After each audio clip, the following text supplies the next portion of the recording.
Bonjour à tous, bienvenue dans l'invité du jour. Nous sommes tous concernés, sûrement tous un peu drogués à nos téléphones portables.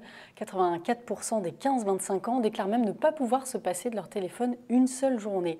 Nous allons parler aujourd'hui de la nomophobie, la peur à l'idée d'être sans téléphone portable. Et avec nous, j'ai le plaisir d'accueillir le docteur Christophe Cutarella, psychiatre, addictologue. Bonjour. Bonjour. Vous êtes président du groupe de recherche en alcoolologie et addictologie de Provence.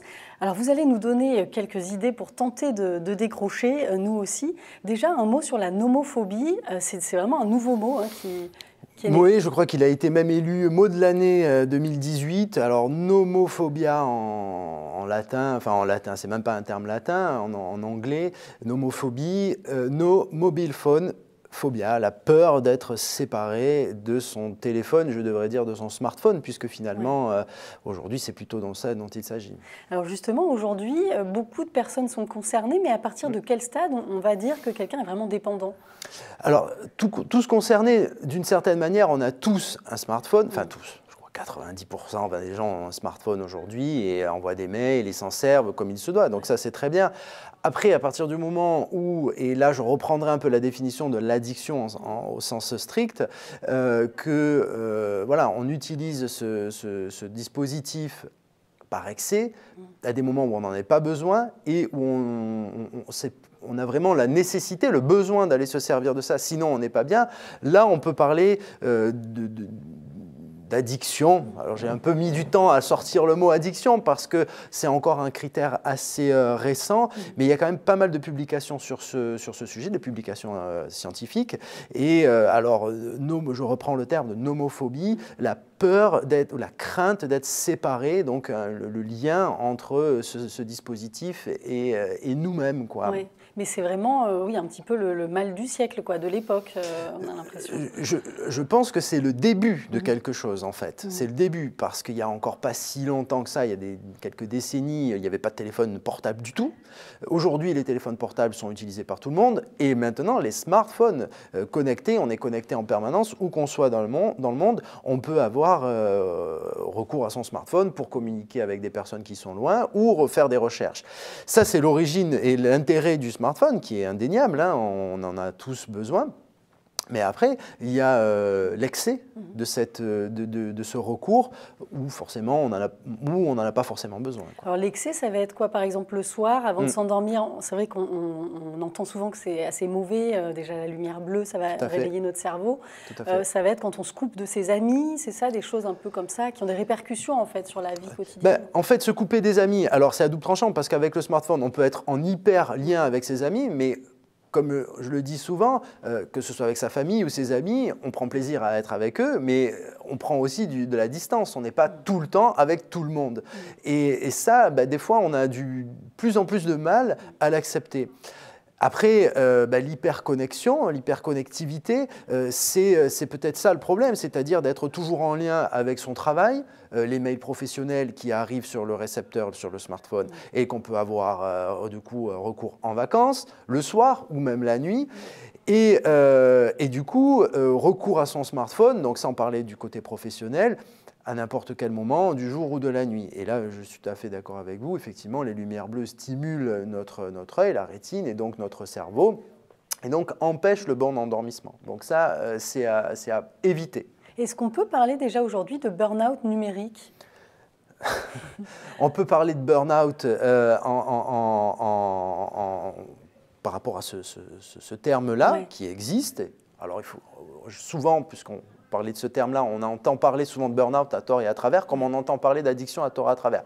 On est addict à tout? Non, on n'est pas addict à tout. Une addiction, c'est une définition quand même. Il y a des addictions avec produits, il y a des addictions sans produits ou comportementales dont fait partie la nomophobie, ou le smartphone, ou comme le jeu, etc. L'addiction au travail même.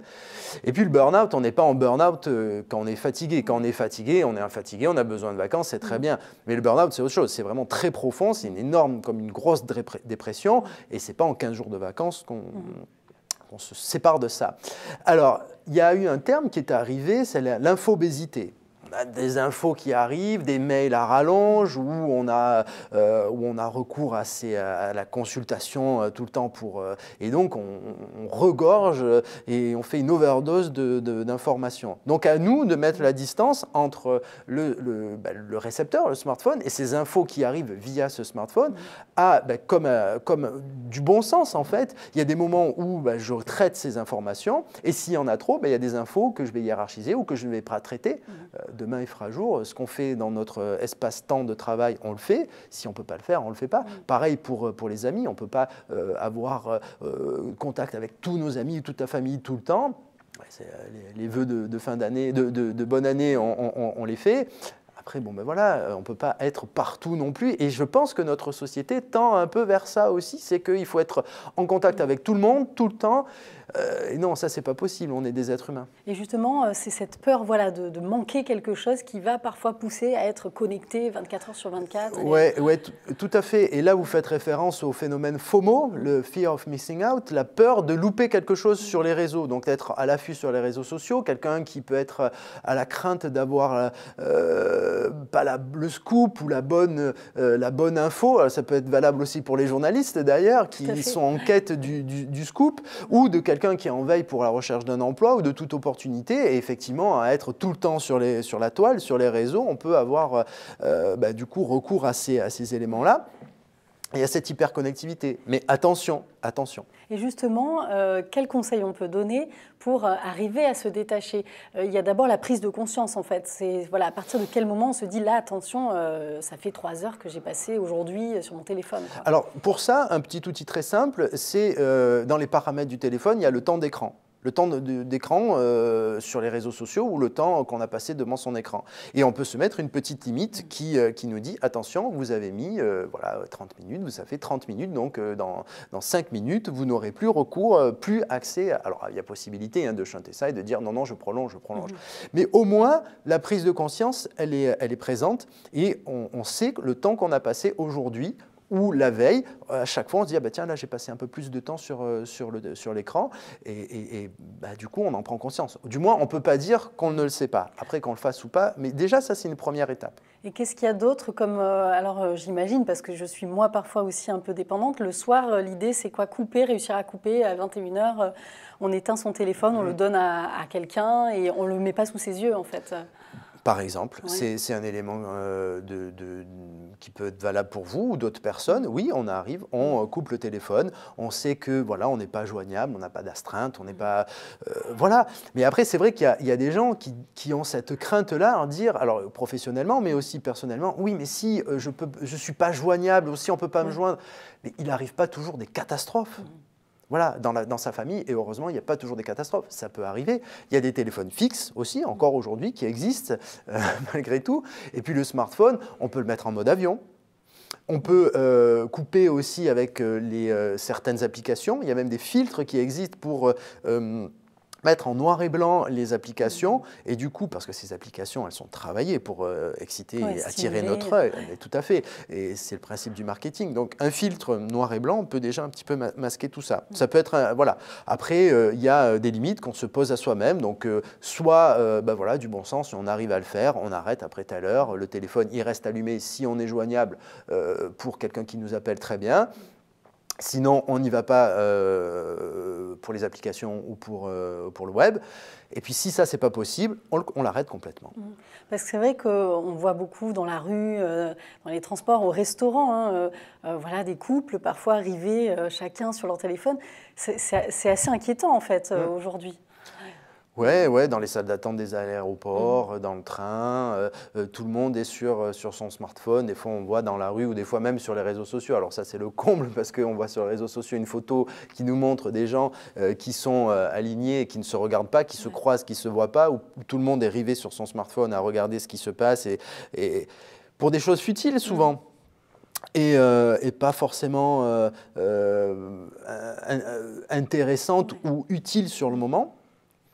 Il y a une habitude justement à prendre, j'imagine, les enfants C'est vrai que moi, personnellement, j'essaie de ne pas l'avoir quand ils sont là, mais voilà, il y a quelque chose de culturel aussi. Je pense quand on grandit un petit peu plus éloigné, peut-être qu'on arrive mieux, je ne sais pas, à freiner ou pas. On peut reprendre un peu les éléments qui conduisent à l'addiction, du moins d'une partie comportementale. Quelqu'un qui a vécu aux côtés de parents qui fumaient, qui buvaient, donc dans ces habitudes-là, ce n'est pas forcément qu'il va devenir fumeur ou alcoolique après. Mais il est possible que par similitude, ces comportements-là se retrouvent plus tard à l'âge adulte. Donc pour le smartphone, ça peut être possible. J'avais vu, je ne sais plus sur quel réseau, où il y avait une mère qui disait à son enfant, à la mère d'à côté, mais comment vous faites, parce que on voyait l'enfant qui lisait un livre, comment vous faites et elle lui dit, ben, et ça parlait de soi, parce que la propre mère, elle était sur le smartphone, et l'autre petit à côté, il était aussi sur le smartphone, alors que la mère, elle lisait un livre, et le petit à côté, il lisait un livre. Donc voilà, c'est aussi nous, peut-être, à revoir nos propres comportement et revenir à des choses très simples, aussi de plaisir de la vie qui puissent être du bon sens, quoi. Il y a un autre élément qu'on utilise beaucoup en tabacologie, c'est le temps entre le lever et la première cigarette. Au plus ce temps est court, ça s'appelle le TFC, Time to the First Cigarette, le temps entre le lever et la première cigarette, plus ce temps est court, au plus le craving, ce terme de craving, que je définis d'ailleurs dans mon blog, et en fait, on peut le définir en quelques mots, sur la pulsion à aller consommer. Au plus, on va se lever tôt le matin, il va y avoir un temps tôt entre le matin, je me lève et je vais allumer mon téléphone pour consulter je ne sais quoi, mais au moins avoir cette réassurance du téléphone. Ça peut être aussi un élément qui peut nous dire, attention, là, il commence à avoir un souci, quoi. Tu te lèves, tu vas prendre ton téléphone très tôt. Est-ce que c'était vraiment nécessaire? Est-ce que ce n'est pas plutôt un besoin?